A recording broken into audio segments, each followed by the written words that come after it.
এই মুহূর্তে আমাদের সঙ্গে রয়েছেন ভারপ্রাপ্ত প্রধান শিক্ষক মিলনকান্তি পাল।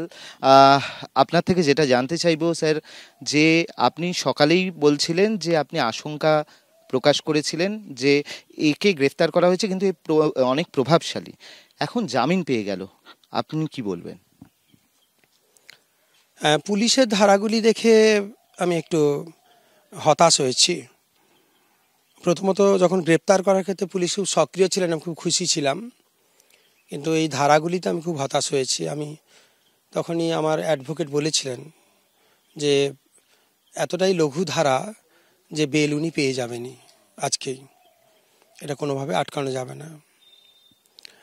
এটা অত্যন্ত হতাশাব্যঞ্জক।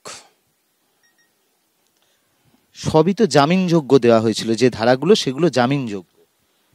আপনার কি মনে হয় যে আপনার ওপর যে আক্রমণ করা হয়েছিল, অন্তত আপনি অভিযোগপত্রে যা লিখেছেন তাতে আপনি লিখেছেন যে শারীরিকভাবে আপনাকে আক্রমণ করা হয়েছিল, তাতে কি সব এরকম জামিনযোগ্য ধারা দেওয়া ঠিক হয়েছে, নাকি আরও কিছু কড়া ধারা দেওয়া উচিত ছিল? আমার মনে হয় যেভাবে হয়েছে বিষয়টি, তাতে এত দ্রুত জামিন পাওয়া ঠিক প্রত্যাশিত ছিল না। জামিন পেতেনি আমি জানি, কিন্তু সেটা হয়তো আরও কিছুদিন,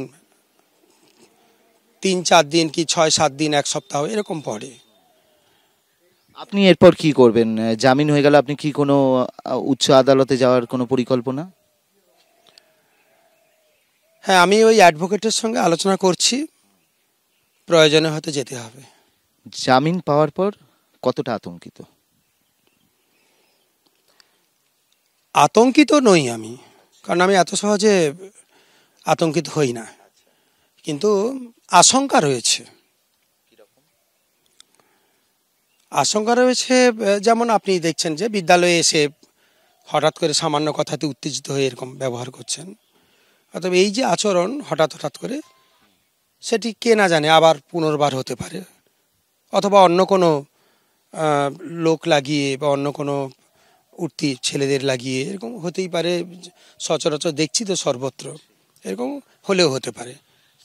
আপনার বয়স কত? আমার বয়স প্রায় 59 হতে চলেছে, 58+। তো আপনার মতো একজন বয়স্ক মানুষ, তার উপর এই ধরনের ধাক্কা, তাকে ঠেলে ফেলা, সেক্ষেত্রে মানে যে কোনো কিছু তো হওয়ার আশঙ্কা ছিল। আপনার উপর কিভাবে আক্রমণ হয়েছিল? সে তো আপনারা সিসিটিভি ফুটেজে দেখেছেনই। সিসিটিভির বাইরেও কিছু ছিল আপনি বলছিলেন। আপনার ঘরেতে দুটো সিসিটিভি আছে, অফিস রুমে এবং আপনার ঘরেতে, তার কি ফুটেজ পাওয়া গিয়েছিল? সেটাই একটা আশ্চর্যজনক ঘটনা যে আমার বিদ্যালয় অফিসে সিসিটিভি ফুটেজটা কী কারণে ইরেজড অথবা ডিলিট আমি বুঝতে পারছি না, তার আগে পরে আছে, কিন্তু সেইটুকু সময়ের মধ্যে নেই।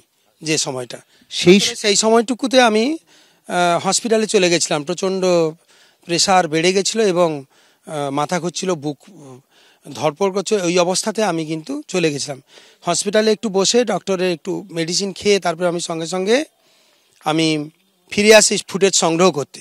আর ততক্ষণে দেখছি এই ঘটনাটি, অর্থাৎ আমার ওই অফিস রুমের কিন্তু ভিডিও ফুটেজটা কিন্তু পাইনি। কেউ ডিলিট করেছে উদ্দেশ্য প্রণোদিত? হ্যাঁ, নিশ্চয়ই, আমার ধারণা তাই। আর এখানে এরপর মানে আপনার কি কোনো সংশয় আছে যে উনি তো সভাপতি, আপনি ভারপ্রাপ্ত প্রধান শিক্ষক, আপনি যখন যাবেন ফের কোনো সমস্যা হতে পারে? উনি যদি সভাপতি থাকেন বিদ্যালয়ে, তাহলে আমার অবশ্যই আশঙ্কা রয়েছে এবং পুনরায় আবার একই রকম ব্যবহার হবে। কারণ ওর এই ব্যবহারটা আমি ইতিপূর্বে ক্ষমা করেছি, সমস্ত ফুটেজ থাকা সত্ত্বেও। শুধুমাত্র অনেক দিনের পরিচিত স্থানীয়, আগে তো মোটামুটি সদ্ভাব ছিল, ভেবেছিলাম যে তিনি সংশোধিত হবেন, কিন্তু পরবর্তীকালে এই যে ঘটনাটা ঘটেছে, এর থেকে আমার মনে হয় না এর সংশোধন সম্ভব বলে। এর আগেও তো আপনার সঙ্গে এপ্রিল মাসেও আপনার সঙ্গে প্রায় একই ঘটনা ঘটেছিল। হ্যাঁ, সে কথাই বলছি, ওই এপ্রিল মাসে একই ঘটনা ঘটেছিল। শুধু তাই নয়, প্রতিটি এমসির মিটিংয়েই তার আচরণগুলো এরকম, এবং সেই জন্যই ইনি কখনই আমার অফিস রুমে পরিচালন সমিতির সভা করতে দেন না, না ওখানে বসা যাবে না, যেখানে সিসিটিভি নেই সেই সমস্ত জায়গাতেই করছেন। তার মানে বুঝতে পারছেন উদ্দেশ্যটা কোন দিকে। এবং সেই সমস্ত ফুটেজ, ভয়েস রেকর্ডিং ফুটেজও রয়েছে, সে সমস্ত শুনলে আপনারা দেখবেন যে কি তীব্র কোলাহল, চিৎকার, আক্রোশ সে সমস্ত রয়েছে। আপনার উপর কি কারণে মানে এই ধরনের আচরণ করেন উনি? আপনি বলছেন বারংবার হচ্ছে, আপনাকে কেন টার্গেট করা হচ্ছে? দেখুন, এই চেয়ারে বসলে বুঝতে পারছেন তো, একদম কাঁটার চেয়ার, কাঁটার মুকুট, সুতরাং সব মানুষকে তো খুশি করা যায় না। কিভাবে খুশি করতে হতো তাহলে এই প্রশ্নটাও তো আসবে। যেটা চেয়ারে বসার পর থেকে ব্যক্তিগতভাবে ওর সঙ্গে আমার একটা দ্বন্দ্ব হয়েছে টিউবওয়েল বসানো নিয়ে।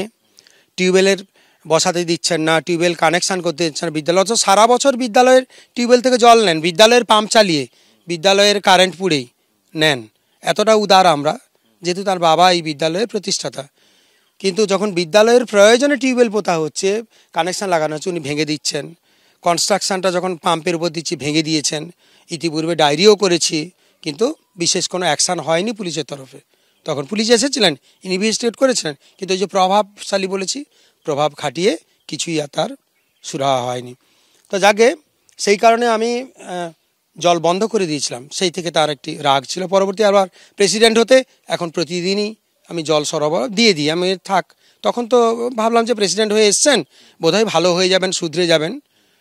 বুঝতে পারিনি, কিন্তু কিছু সংখ্যক মানুষ এর পিছনেও রয়েছেন এখানে, তারাও একে অনবরত, এবং আমার বলতে বাধা নেই, শিক্ষক প্রতিনিধিদের মধ্যে এক দুজন এরকম রয়েছে, তারা প্রতিনিয়ত ওই ভদ্রলোককে ইনসিস্ট করছেন, নানাভাবে আমার বিরুদ্ধে প্ররোচিত করছেন।